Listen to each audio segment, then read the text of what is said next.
Well, here at the Hattiesburg Zoo, they do a very good job of keeping the displays educational for the folks who visit the zoo, but also keeping the animals in as close to as possible a natural environment. And one of the big reasons for that is the guy we're talking to right here. He is the education manager at the Hattiesburg Zoo. This is Jeremy Compton. And friend, who's your friend? I did bring a friend along. This here is Annie, and Annie is a 7-foot-long red-tailed boa. She's only 5 years old, and she's going to keep growing until she gets to be about 12 feet long. This is not the kind of thing that I want to take home as a pet, but I understand people do try this out every once in a while, like a boa or some kind of exotic animal. Yes, they definitely do, and it takes a lot of research to take care of these animals properly. A lot of times what will happen is the people will get it thinking it's a cute animal, and they are. I mean, she's adorable, but they'll end up seeing how much care it takes, how expensive it is, and they're not able to provide that. So we have 23 individual animals here who have been given to us, donations. They've been rescued from houses. One of them was actually found in a dumpster.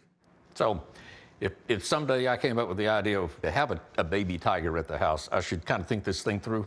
Yes, and the answer should be no. Okay, good. Besides that, where do you get tiger food anyway? Speaking of animals that have been taken from their natural environment, we have a story about that, but it has kind of a happy ending because these animals have found a sanctuary because of some very caring and very knowledgeable and also some very brave people.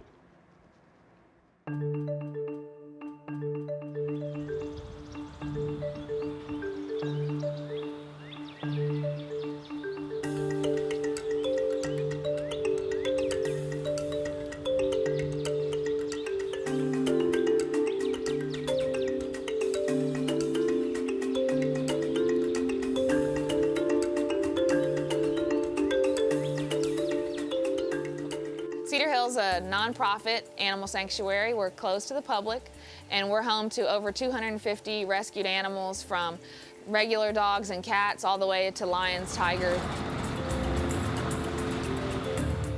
So we're like a retirement home. After they've had a hard start, a rough beginning, been mistreated by people, or whatever their story is, we're their home for life.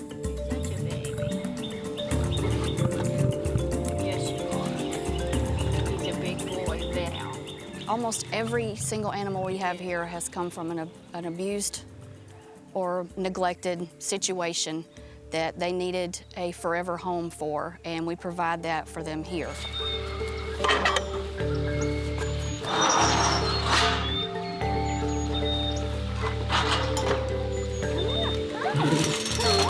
To see these animals come from some of the situations that they have been in before we get them here, that you would think that they would never trust a human again.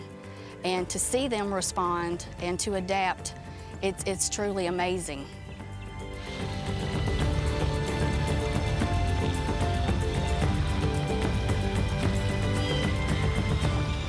Our big cats were either privately owned from a roadside zoo or another sanctuary closing.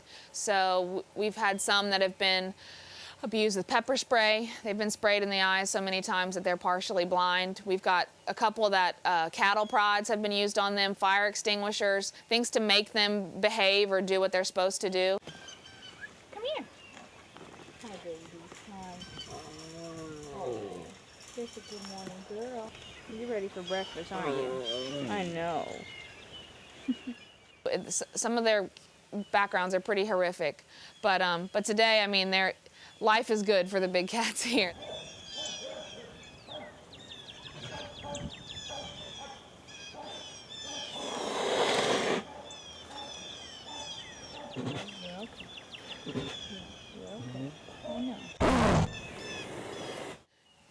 Working with them so much, you get to appreciate and have a relationship with them, but they find their ways to remind you that they are powerful predators. I mean, they're hyper intelligent and they're built to be predators. So we are a no contact facility for that reason. We don't ever touch, we don't ever go in the pen with them.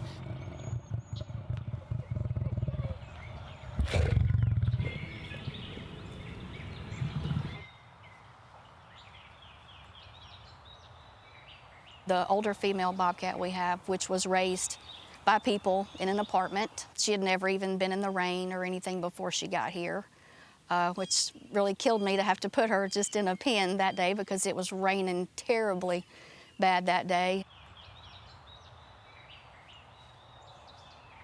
Bobcats are very, very skittish. They are nocturnal by nature, so we alter their, their daily habits by feeding them in the mornings, but they've all responded very well to that.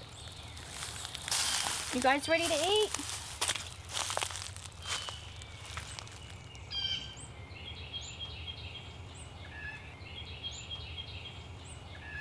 Kay McElroy, she's the one who started this place 30 years ago without a thought of it becoming a sanctuary.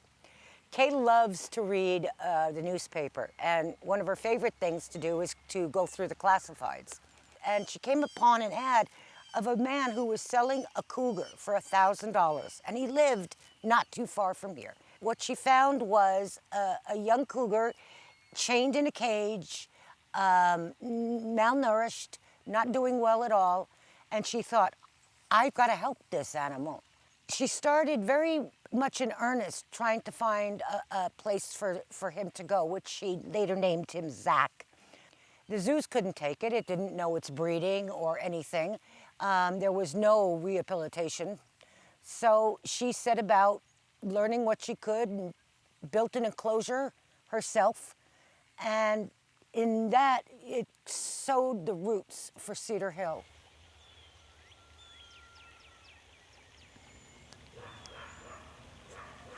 We're one of the only sanctuaries in the United States that house domestic cats and exotic cats.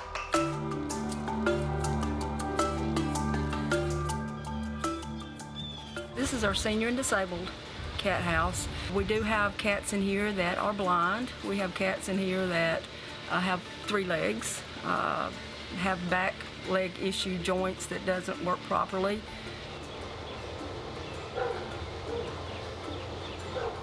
The thing about all of these cats that really probably get to us is that they do not know they're handicapped. And if they do, they don't show it.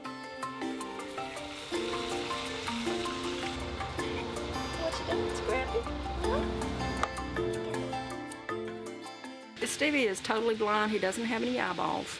His senses, his hearing, his smell is like double and triple probably any of the other cats.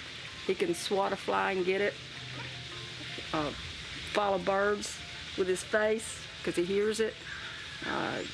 When he's at the bottom of the hill and you shake the bucket for treat time, he flies up through here and goes through the cat door without running into it. Let's get ready. They're the only big cat sanctuary in Mississippi, and they're one of the top 15 in the United States. And that's in Mississippi. We're known for being the bottom of the barrel in a lot of stuff, but when it comes to something like that, we have one of the greatest sanctuaries in the United States.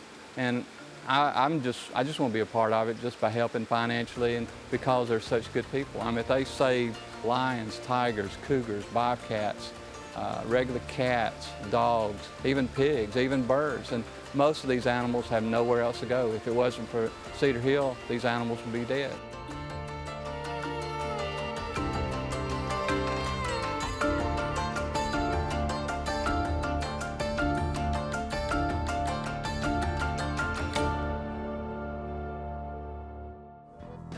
Thanks for joining us. If you like what you see, subscribe to Mississippi Public Broadcasting. Till next time, I'll be seeing you on Mississippi Roads.